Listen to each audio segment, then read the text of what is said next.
As-tu déjà eu cette sensation en plein milieu d'une prise de parole que tu étais en train de perdre pied, mais que tu étais obligé de continuer? D'ailleurs aussi au démarrage d'une prise de parole.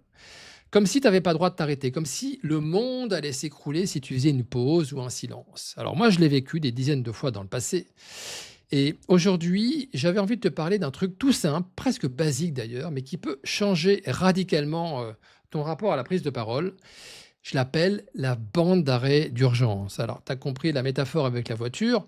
Prendre la parole, c'est un peu comme conduire sur autoroute. Tu roules, tu sais où tu vas, et puis à un moment donné, il y a un truc qui se passe. Tu sais pas exactement quoi, mais tu sens que quelque chose ne va pas. Ça peut être, tu vois, un bug mental, une montée de stress, une idée qui s'envole, une phrase qui sort pas comme prévu, et là, ton cerveau se met à paniquer.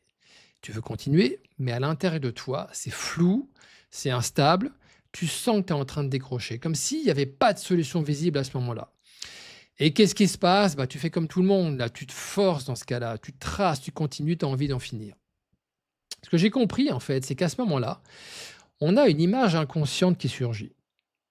C'est celle du précipice. Tu roules et tu as l'impression que tu sais qu'il y a un vide de chaque côté, comme si tu n'avais pas le droit de te louper, comme si tu n'avais pas le droit de bafouiller, d'avoir un blanc. Parce que si tu tombes, si tu trébuches, si tu oublies un mot, tu tombes dans quoi? Je sais pas, peut-être tu t'imagines dans le ridicule, dans le jugement des autres, dans l'humiliation. Et c'est ça qui fout la pression. En fait, c'est pas la prise de parole en tant que telle. C'est cette idée que tu n'as pas de marge de manœuvre, que tu n'as pas d'issue. Et quand tu regardes sur une autoroute, tu as toujours un truc prévu comme ça. Ça s'appelle la bande d'arrêt d'urgence, justement. C'est un endroit où tu peux ralentir, où tu peux t'arrêter. Et bien là, c'est pareil. Tu peux souffler dans une prise de parole, tu peux vérifier tes notes, tu peux respirer avant de repartir. Alors je me suis dit, pourquoi on ne s'autoriserait pas la même chose à l'oral? Pourquoi on ne se donnerait pas ce droit à ralentir, ce droit à l'arrêt? Pas vu comme un échec, mais comme un point de régulation. En fait, comme un sas, comme un moyen de reprendre les mains avant que tout parte en vrille. Alors, je vais donner quelques techniques là, mais il y en a plein d'autres.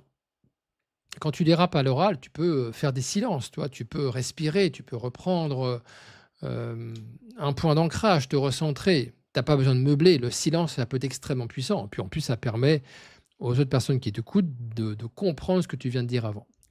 Tu peux verbaliser aussi en mode, alors je vais le dire autrement, ou dit autrement, ou en clair, ou je prends un instant. Tu vois, tu as plein de tips comme ça de langage.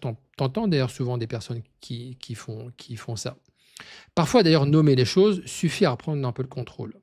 Tu peux changer de posture, t'asseoir si tu es debout, te lever, bouger, remettre du mouvement à tout ça. Tu peux créer aussi de l'interaction. Tu peux poser une question. Est-ce que c'est clair pour vous? C'est bon? Est-ce que vous voulez que je le reformule? On continue. Ça te permet de relancer le groupe. Ça permet de respirer, de créer de l'espace. Il y en a des milliers d'autres hein, là. Mais le but des sites vidéo, bon, c'est déjà pour te montrer qu'il y a des gestes simples à faire. Ces gestes simples, en fait, ce sont tes bandes d'arrêt d'urgence. Ces techniques et cette bande d'arrêt d'urgence, en fait, elles t'évitent d'aller au crash. Mais le plus dingue dans tout ça, et c'est pour ça que je t'ai pas nommé 15 techniques pour, etc. Tu as compris le principe, hein, mais le plus dingue dans tout ça, c'est que rien que le fait de savoir que tu peux t'arrêter change ton état intérieur.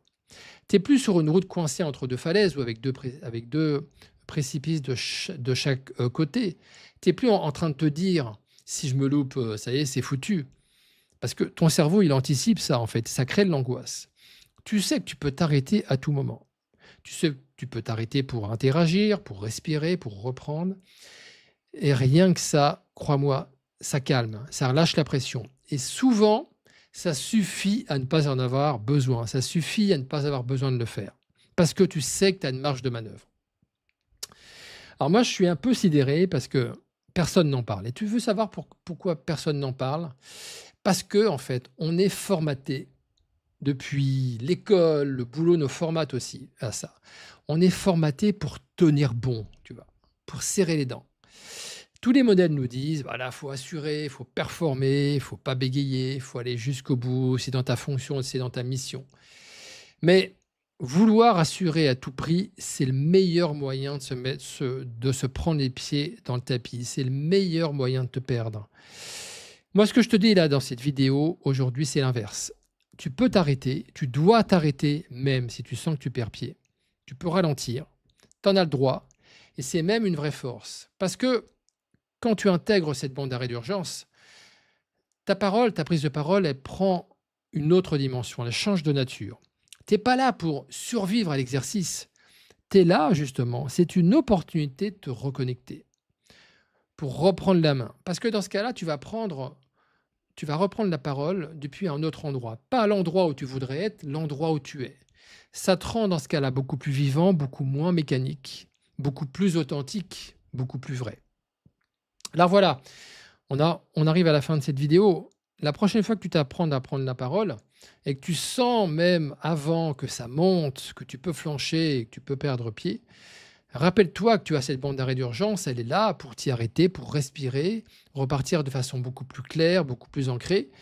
C'est pas un signe de faiblesse, c'est le signal que tu prends soin de toi en plein milieu de l'action ou quand tu vas te démarrer. Et tu sais quoi, c'est souvent là que tu vas retrouver ta vraie puissance. Alors si cette idée elle résonne en toi, eh ben, écoute, tu me mets un pouce bleu là sur cette vidéo. Abonne-toi, partage-la à quelqu'un qui en aurait besoin. Et dis-moi en commentaire quelle serait à toi ta bande d'arrêt d'urgence. Qu'est-ce que ça pourrait justement te permettre de mieux faire en direct. Et si tu veux aller plus loin, tu trouveras en description un lien vers notre formation en ligne où on aborde beaucoup plus en profondeur tous ces sujets. Je te remercie de m'avoir écouté et je te dis à très vite.